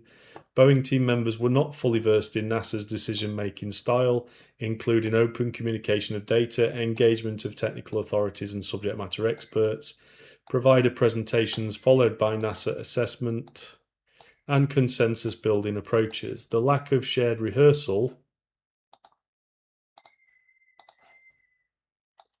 in these cultural aspects contributed to friction and confusion during the crewed flight test. Yeah. So that's an opportunity to design the response and recovery control structure using STAMP. And then audit it, test it once you've implemented it. Use the principles of STAMP to get some feedback and see what's working and what's not. And again, I think I'd argue that is something that the crew commercial program should have as one of its key elements: response and recovery, making sure adequate structures are in place or can be put in place, and adequate training drills and everything else is resourced for. Because you can't stand up an emergency response control structure when the shit, proverbial hits the fan. You've got to know what you're going to do before the proverbial hits the fan, and you've got to have resourced for it. You've got to know that it works before you need it. Observation 13, NASA and Boeing utilized different risk management processes to identify and score risks, creating inefficiencies, divergent risk tolerances, and deterioration of team dynamics. Oh my God. What is the program safety management plan say? Is it not coordinated in there? It needs to be coordinated. Yeah. I'm not surprised. The thing is, and this is what's frustrating me so much, is I've come at this cold, and a lot of these issues can be anticipated just by building a control structure from the information in the documents you already have. You don't have to wait for a big accident and then spend millions and millions on an investigation and risk some people's lives and careers. You could do this today. You could use a control structure model to assess your organization, to assess your program, your project, and identify opportunities for improvements and reduce the risk, the latent risk that you don't necessarily realize you're carrying. Risk definitions and assessments are subjective and often depend on a person's experience and position responsibilities. Previous job experiences create valuable knowledge sets which influence risk assessments and risk positions. All CCP stakeholders and team members should have a shared understanding and appreciation of differing constraints and critical thresholds with respect to risk tolerances. Both the commercial partner and NASA stakeholder organisations should appreciate the varying responsibilities and perspective necessary for a successful CCP mission while agreeing on a definition for mission success. This stuff could be dealt with from the outset. You know, like when you do an STPA analysis, the way I teach it, the way I break things down is there's 3 phases. There's the foundation phase, which is where you essentially set the scene for the analysis, the project, the program that you're working on. Then there is the modeling phase. This is where you build the control structure model, and then of course you iterate it as you start exploring different themes. And then the last part is the analysis phase. And with STPA, there's 2 parts to the analysis. And I'm not going to go into the detail of that because it's not relevant to this point. But during the foundation phase and the modeling phase, a lot of this stuff, a lot of these issues will pop out of that. You don't even have to do a full-on STPA and spend lots of time and bang your head against the wall. You can just start with the basic, what are the stakeholder losses? What are the hazards? You know, in this context, we've got the actual operational mission hazards that are technical, relate to the spacecraft, but there are also organizational hazards, which you can identify, you can document. Then you define what are called the high-level safety constraints, and these are the things that the control structure must do or must not do. And then, of course, response and recovery. And you could define that at the outset. You know, as long as you've got the right access to the right stakeholders and the right information, you can do this stuff relatively quickly. And then it helps you to, like this bit here, while agreeing on a definition for mission success, that activity will force you to agree on a definition for success, or at least give you the action to go and agree a definition for mission success. And the other challenge as well is it's this focus on risk. You know, when you start dealing with complex systems, you know the concept of a probability or likelihood, it just starts to fall down. It becomes almost meaningless. It's a distraction. You know, when we're talking about stamp-based analysis, we're focusing on the worst cases. What are the worst case outcomes that we're concerned about? We're not then looking at, oh, well, you know, we could kill the astronauts, destroy the International Space Station, and we could stop access to orbit because of space debris everywhere. You know, when you think about that in terms of risk, you'd be like, oh, well, it's obviously very, very bad. The severity is really, really, really high. So that's a really important risk. But we don't think the probability is that high. We think it's quite low because of X, Y, Z, and because of some numbers that we've done some analysis, and we've convinced ourselves it's lower risk because the probability is low. With STAMP and STPA, you don't need to worry about trying to convince yourself that probabilities are low. You just look at what are the reasons, what are the contributing control actions that will lead to those outcomes that you're most concerned about. And then go and look at the control structure and understand where the contributors are, and then make a decision to do something about it. And if you haven't done something about it, you can make a decision as to whether you're comfortable having not done something about it and whether you think an outcome is going to occur. Okay, right, there we go. So 14, let's do this last page. There we go, it's 10 to 8. Observation 14, there was a perceived shift in the responsibility for the burden of proof for vehicle safety. This is interesting. This is very interesting. This is very interesting. NASA personnel felt they were required to prove the system unsafe for crew return, instead of Boeing having to prove it was safe. That is very interesting. The interviews I've experienced this a few times. And it's exacerbated when the roles and responsibilities are either unclear or they are clear and the safety people are, the safety people have got an issue with something, but because they are not responsible or accountable for that decision, they just get told to shut up. You go and do your fault tree analysis. We're making decisions over here. You're just a distraction. I've seen that a number of times, and I can appreciate the challenges that this is pointing to. The interviews make clear that the NASA technical teams were placed under the untenable position of having to prove that the SMS was unsafe for crew return. If you're a leader watching this, if you see something like this going in your project, you need to call a stop. You need to get the people together, stop the situation, and discuss it and get it clear what's actually supposed to be going on here. Because it shouldn't be up to an external team to try and prove that something's unsafe. That's never, ever going to be acceptable.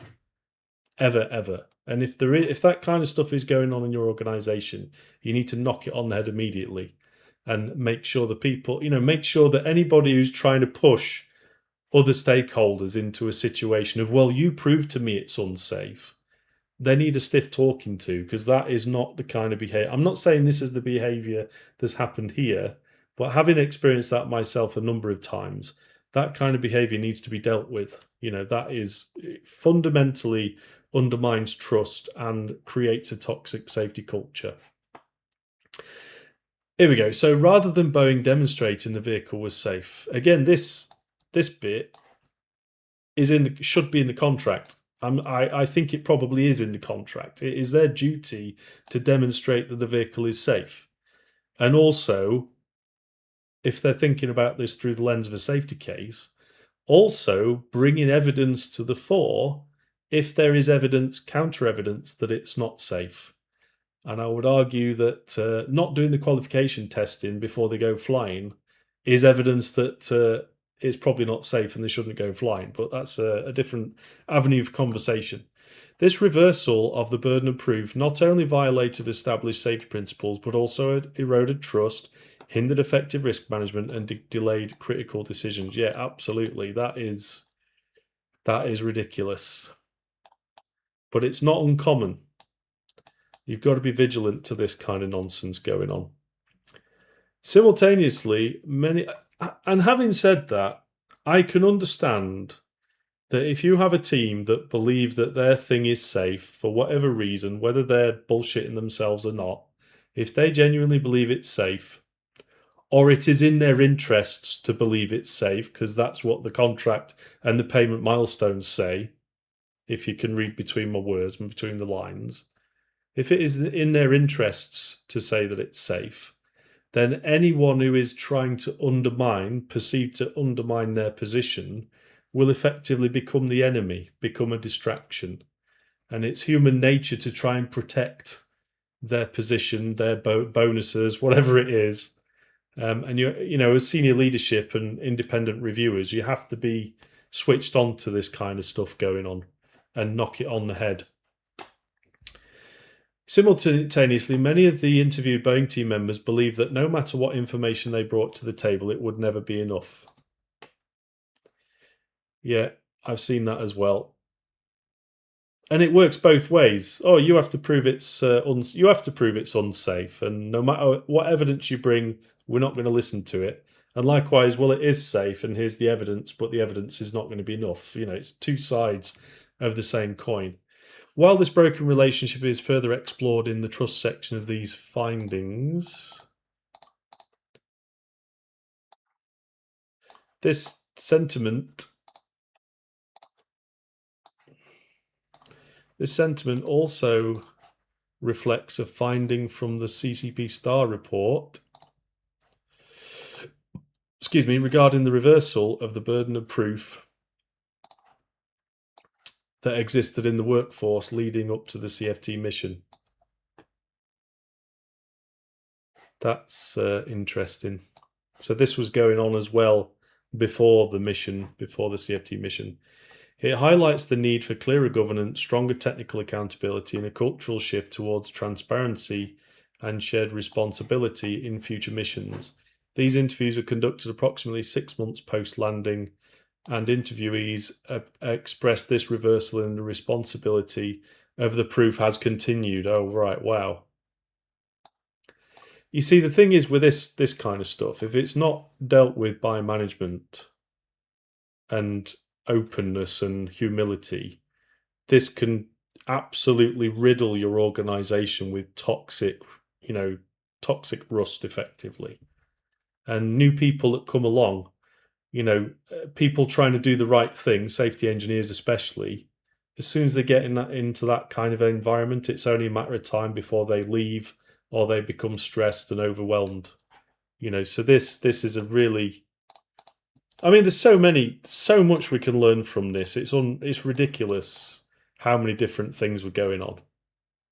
But we can learn so much, and we must learn so much from this. We can't sacrifice this opportunity.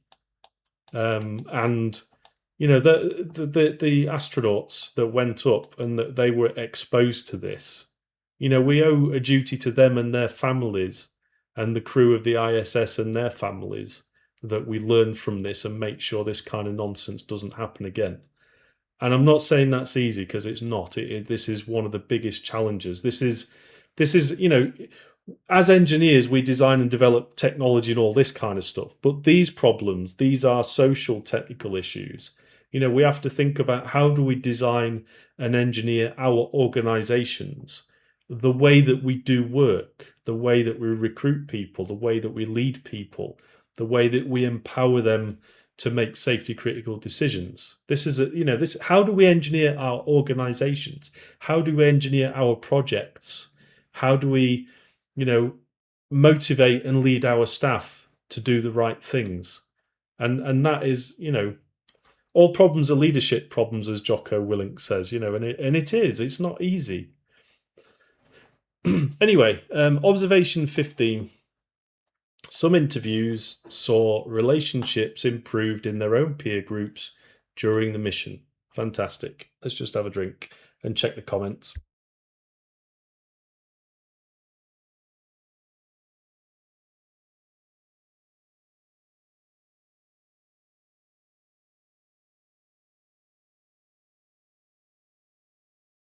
Well, it still seems to be streaming, so that I've not been cut off yet, so that's good. Hello, viewers. Please comment below and let me know where you're watching from and what questions, comments, concerns, commiserations, compliments you've got. I'll keep going.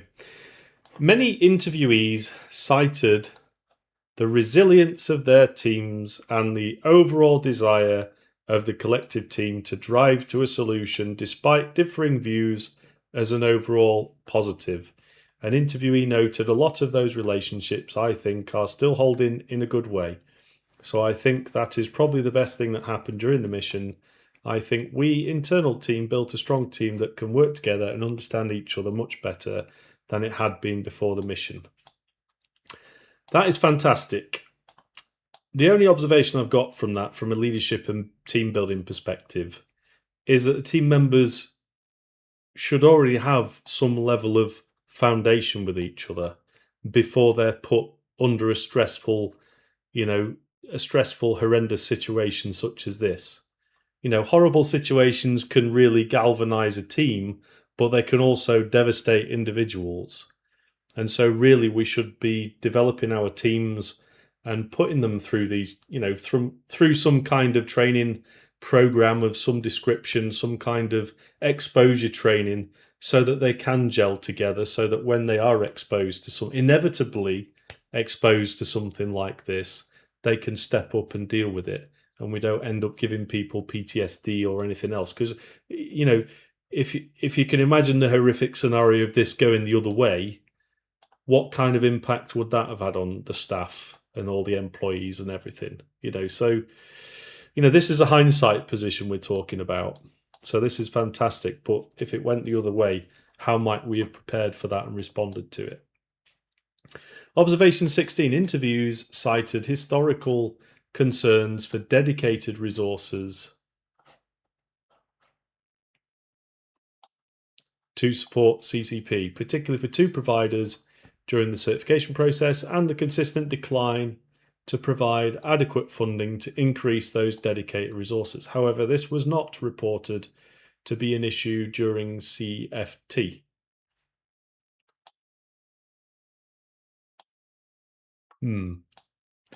During the mission, no interviewees reported or recalled any concerns with lack of resources or the ability to acquire resources as needed.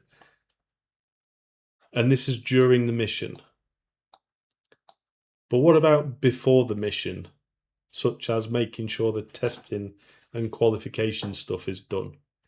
However, when asked about resource availability, many were prompted to inform the investigation team of, historical lack of available resources for CCP to acquire and certify to commercial providers.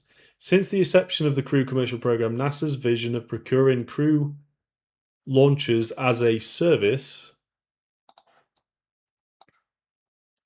and putting as much of the development, certification, and operations responsibility on the commercial providers was similarly coupled with a desire to keep associated NASA resources minimal with continuous downward pressure. This was further evidenced when a second provider was added to a NASA team that was only sized to accommodate one provider.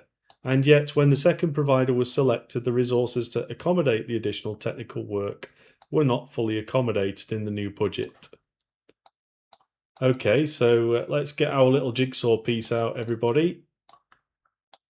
So, question I ask is the resources to accommodate the additional technical work were not fully accommodated in the new budget. So the question is, who or what is the controller that provides the new budget? I'm presuming that's the federal government in the US context. So they're supposed to provide the budget and they've not fully accommodated for it. So why would it make sense for them to do that?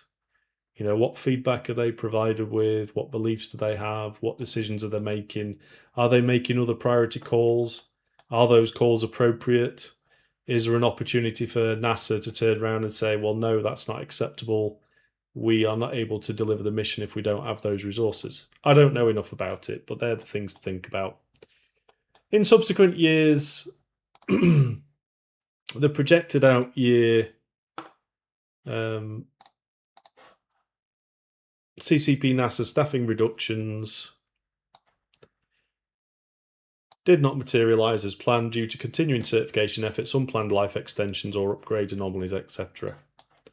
The need to have each provider be successfully coupled with insufficient resources for certification created an environment rich for inadequate insight and lack of oversight. There we go. So it was going to happen.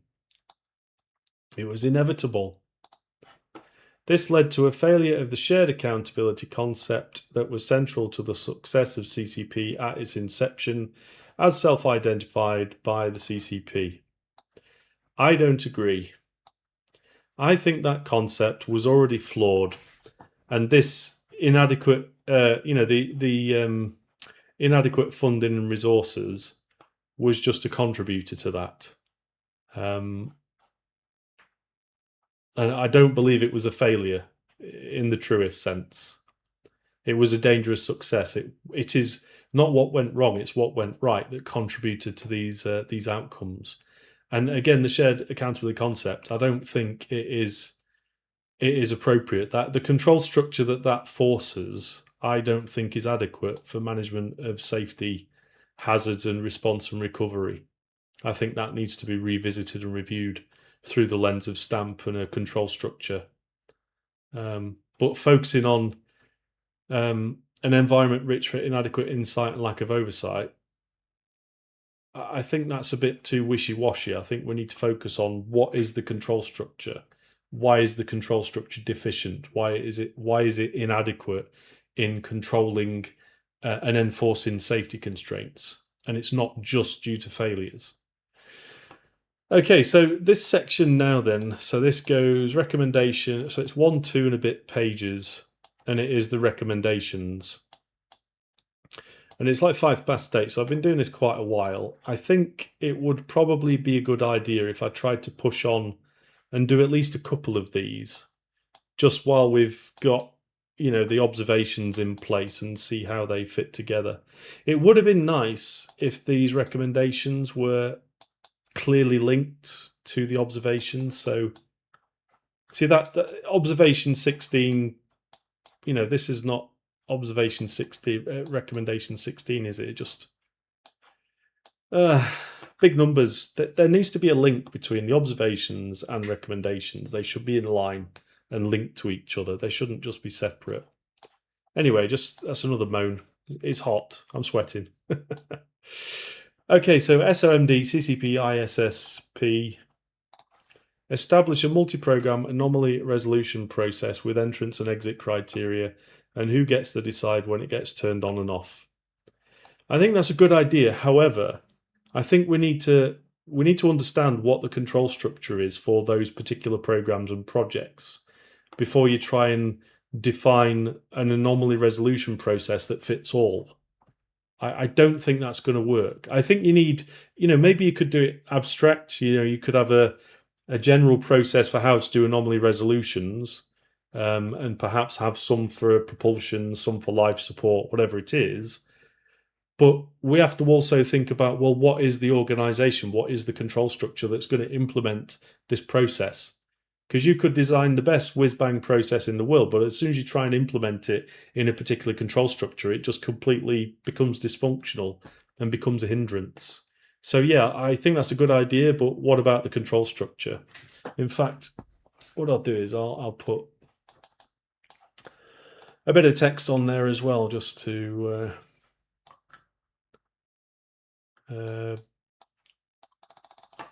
but first, what is the program control structure and how does the anomaly, can't spell anomaly. Oh, no, it's not that. Sorry, everybody, that wasn't that. The anomaly resolution process. That's embarrassing. I didn't mean to do that. Anyway, hopefully no one noticed. But first, what is the program control structure and how does the anomaly resolution process interact? You know, ARMO, implement a common tool for risk evaluation across commercial providers. Again, I think that's a good idea, but it's a bit of a distraction.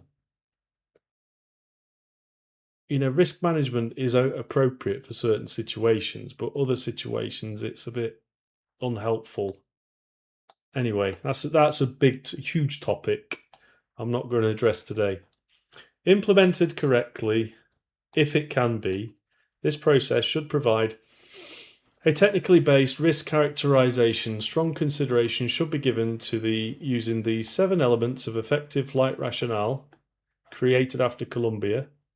They appropriately assess technical understanding, condition relative to experience-based bounding cases, self-limiting aspects, understanding of margins, assessment based on data, testing analysis, interactions with other elements, conditions. Okay, all right. Establish structured communication path and forums with clearly defined expectations and responsible parties in an anomaly. I think it needs to be more than just in an anomaly. I think it's just general how to do business, how to do missions, and then, by the way, what to do in an anomaly situation, emergency response and recovery. So this action, this recommendation, you know, this is a really small, but it implies so much. This is a huge thing to deal with, and you need to think about the control structure involved in that.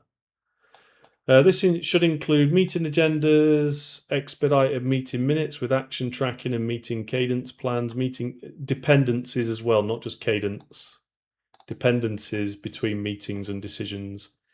Meeting cadence and length should accommodate stakeholder sync time with organizations to facilitate the development of respective positions. Expectations for out-brief communication with identified responsible parties should be stipulated. Attendance for stakeholders should be defined and reasonable limitations placed on attendance to preserve the roles of delegates. Decisional versus working level forums should be clarified, must be clarified. Again, you can use a control structure to help define that.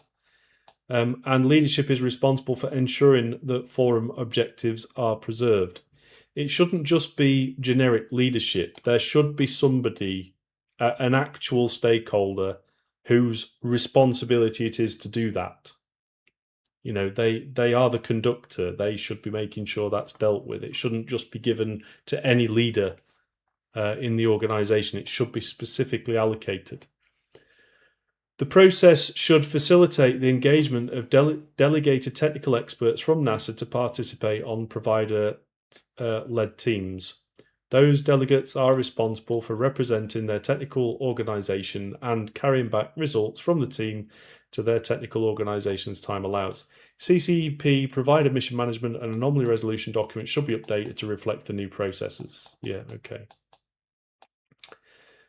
Right, I think I'm getting a bit too hot.